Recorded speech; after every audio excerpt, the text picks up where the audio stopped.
Alors, nous recevons aujourd'hui Virginie Ruffnac, présidente du groupe Avenir en Confiance au Congrès. Virginie, bonjour. Bonjour. Alors, nous vous avons reçu aujourd'hui parce qu'on voulait faire un point sur la visite du ministre délégué à l'Outre-mer, Jean-François Carenco, que vous avez rencontré hier. Je voulais savoir quels étaient les sujets que vous aviez abordés avec lui.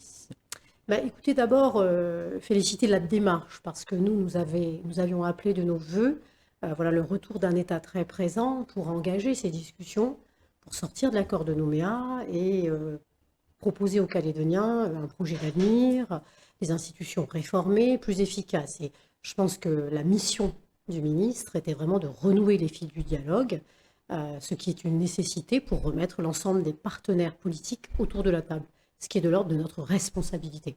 Donc on a félicité cette démarche. Nous avons évoqué plusieurs sujets, évidemment. Le respect de l'expression des Calédoniens. Par 3 fois et depuis plus de 30 ans, nous exprimons toujours le même choix que notre Nouvelle-Calédonie est un destin au sein de la République française, et que pour nous c'était très important que la solution à trouver s'intègre dans ce choix des Calédoniens.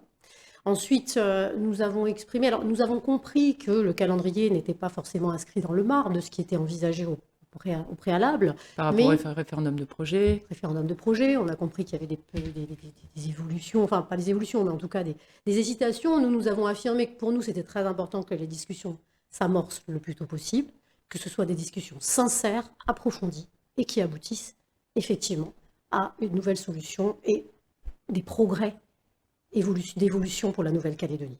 Donc ça, c'est important pour nous. Et Alcide Ponga a pris une bonne image. Il a dit, avant de mettre la flèche fêtière au-dessus de la case, il faut faire les fondations et mettre les poteaux, qu'ils soient bien ancrés dans la terre, ces poteaux. Je crois que c'est discussion qui doit s'engager maintenant. C'est ça l'objectif. Discussion approfondie, sincère, pragmatique, et non pas politisée ou politicienne pour vraiment l'intérêt des habitants de la Nouvelle-Calédonie.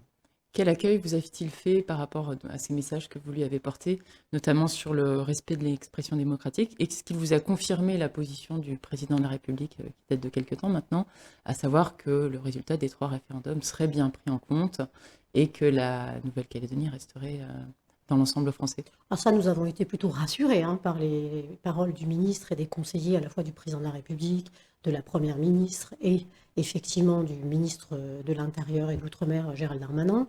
Effectivement, là-dessus, il nous a certifié qu'il comptait bien respecter la parole des Calédoniens. Donc nous avons été plutôt rassurés. Je crois que l'essentiel pour eux était d'essayer de discuter d'une possible organisation des discussions à venir, ce qui est une chose importante pour que chaque force politique représentative puisse avoir voix au chapitre et effectivement participer à cette construction de l'avenir de la Nouvelle-Calédonie.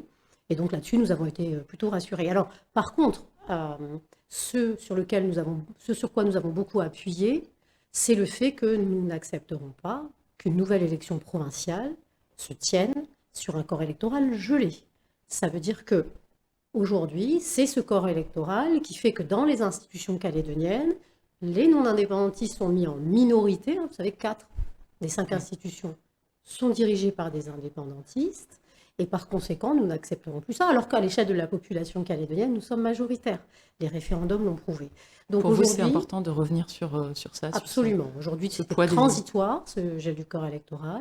Il faut évidemment intégrer tous ces Calédoniens, parce que ce sont des Calédoniens, et je pense notamment aux jeunes qui sont nés en Calédonie et qui ne sont pas citoyens de leur propre pays par le gel du corps électoral et qu'ils puissent voter lors des élections provinciales.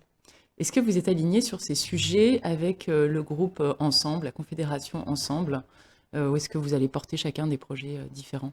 J'ai l'impression, dans les grandes lignes, lorsque l'on lit le communiqué de nos camarades alors les loyalistes, on va dire, les groupes loyalistes du Congrès, qu'on n'a pas de grandes divergences sur ces sujets.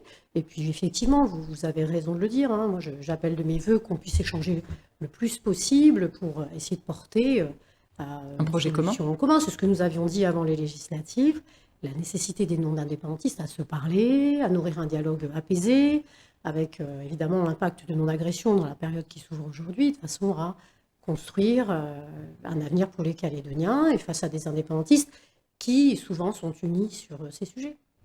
Alors il s'était un peu mobilisé quand on a appris que le référendum de projet pouvait être reporté.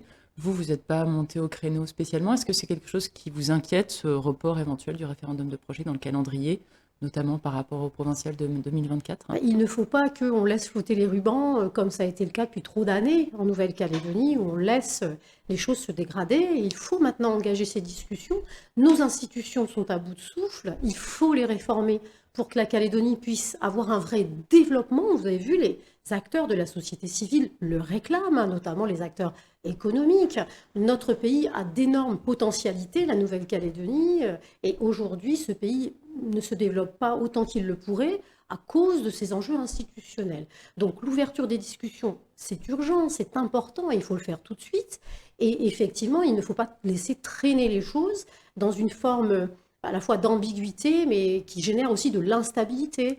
Donc l'important, c'est le retour à la table des discussions pour construire une solution posée, aboutie, pour l'ensemble des habitants de la Nouvelle-Calédonie. Pensez-vous à ce titre qu'il y a des bonnes chances de réussir à faire en sorte que les indépendantistes se rassoient à nouveau à la table des discussions? Je l'espère. Je pense que la démarche de la part de l'État a été faite en leur direction. Je crois que les responsables, les élus de la Nouvelle-Calédonie aujourd'hui sont face à leurs responsabilités. Nous devons offrir des perspectives à l'ensemble des habitants de notre territoire. Ils l'attendent et être à la hauteur de ces responsabilités. Et je veux penser aussi aux signataires des accords précédents qui ont su prendre leurs responsabilités et faire des pas les uns vers les autres pour construire la Nouvelle-Calédonie. Je crois que nous devons être aussi à la hauteur de cette histoire de la Nouvelle-Calédonie, du processus à la fois exemplaire et unique, finalement, dont nous sommes les héritiers, pour projeter notre population et notamment notre jeunesse vers son avenir avec confiance. Virginie Ruffnac, merci beaucoup. Et Merci. puis à bientôt sur NC News. Merci.